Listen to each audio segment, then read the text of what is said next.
Hello friend, welcome back to my channel. તો આજે આપણે જઈ છીએ સોમનાથ. તો બપોર પછી પહોંચશું. બપોર પછીની છેલ્લી ધ્વજાજી અમારે ચડાવવાના છીએ. અમે બધા ગોપી મંડળ તરફથી ચડાવવાના છીએ. તો એ પણ તમને વિડીયો બતાવશું. તો પહેલાં મૂળ દ્વારકા જવાના છીએ. તો એ વિડીયો આવશે અને આના પછીના પાર્ટમાં આવશે ધ્વજાજીનો વિડીયો.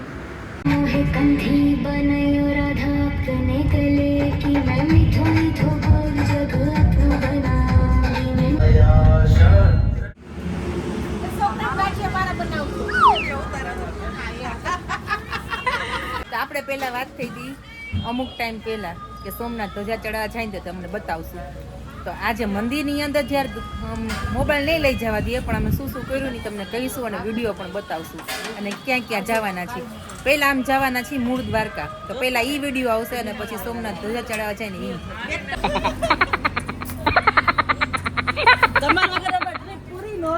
અમને ભાભી આના ચારા પાડે કે આમ જમે. હજી એક ટ્રાય કરીને દેખ. એટલા કટકા નહીં થઈ ગયો.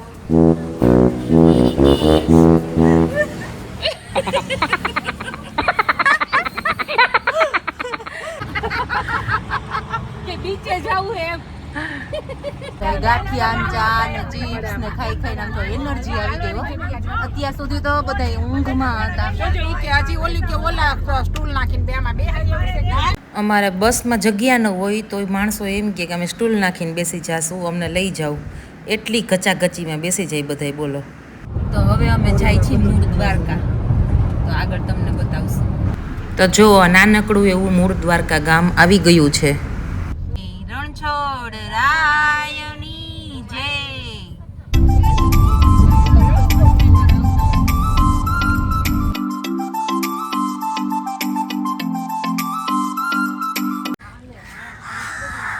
મૂળ દ્વારકા આવી ગયા છીએ અમે. આ જગ્યાએ ભગવાન કૃષ્ણએ જ્યારે દ્વારકા બનાવીને ત્યારે અહીંયા થોડીક વાર માટે આરામ કર્યો હતો દ્વારકાધીશ અને બલરામ ભૈયાએ. અને પછી એક જ રાતમાં જે અત્યારે સ્થિત દ્વારકા છે, જે સમુદ્રમાં ડૂબી ગઈ હતી, એ દ્વારકાનું નિર્માણ કર્યું હતું વિશ્વકર્મા ભગવાને. તો અહીંયા ભગવાને થોડીક વાર માટે આરામ કર્યો હતો.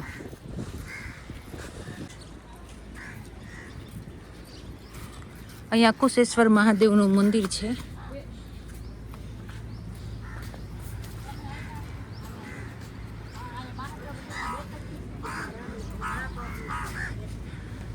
ઓ દ્વારકાનો દરિયો જો. આ છે મૂળ દ્વારકા. અહીં ગોરમાં પૂજાય છે.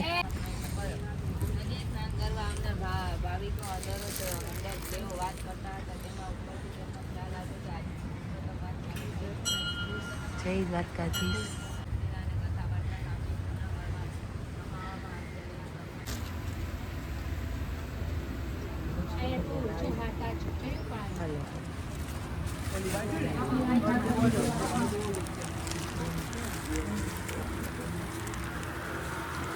જય દ્વારકાધીશ.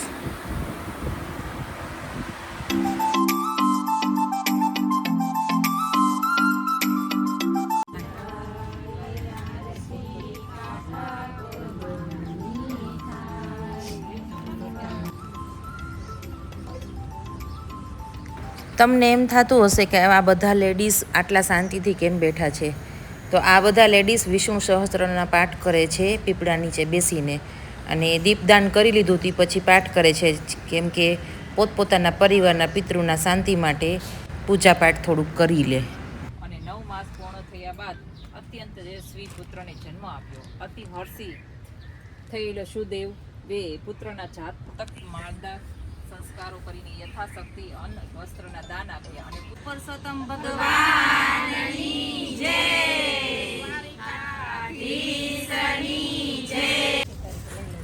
તો અમે મૂળ દ્વારકા દર્શન કર્યા, પૂજા પાઠ થોડા કર્યા. મૂળ દ્વારકાનો પ્રોજેક્ટ પૂરો થઈ ગયો. હવે આગળ જ્યાં જઈને પ્રોજેક્ટ ચાલુ થશે નવો. ને અહીંયા જો કેવી સરસ બારી છે. વાહ, ઠંડો પવન આવે છે.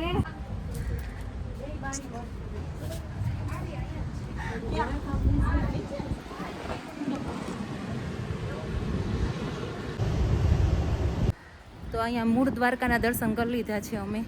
અને હવે જાય છે અહીંયા આગળ એક મંદિર છે માતાજીનું, ત્યાં જોઈશું કયા માતાજીનું મંદિર છે એ પણ તમને બતાવશું.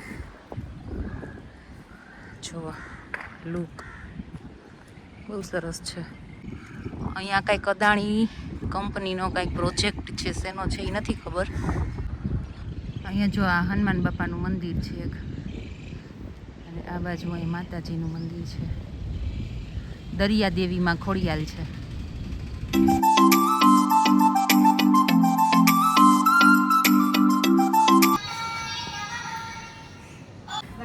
જો અહીંયા ખોડિયાલ માતાનું મંદિર છે અને આ બાજુ હરસિદ્ધિ માતાજીનું મંદિર છે.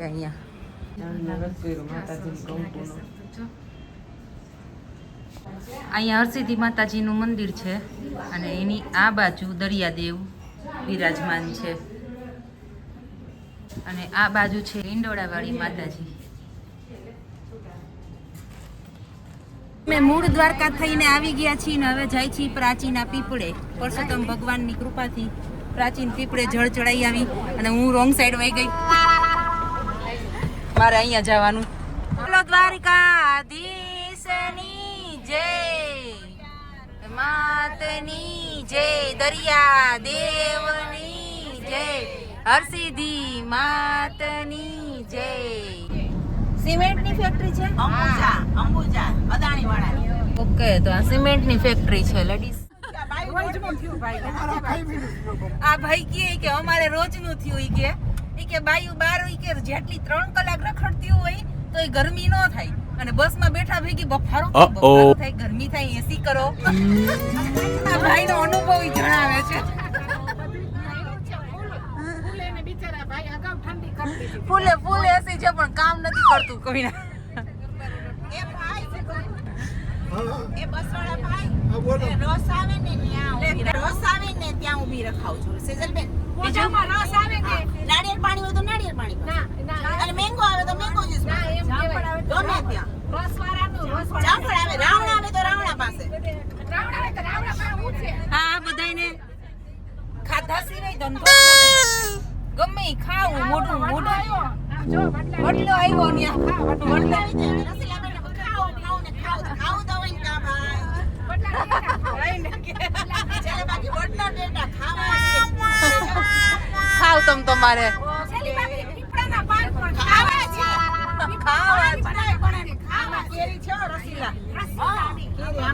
રસીલા ને રસ બહુ આવે મોઢામાં. સારું, શાક રોટલા ઘરે अजीब जानवर है, कितना भी खाए भूखा ही रहता है.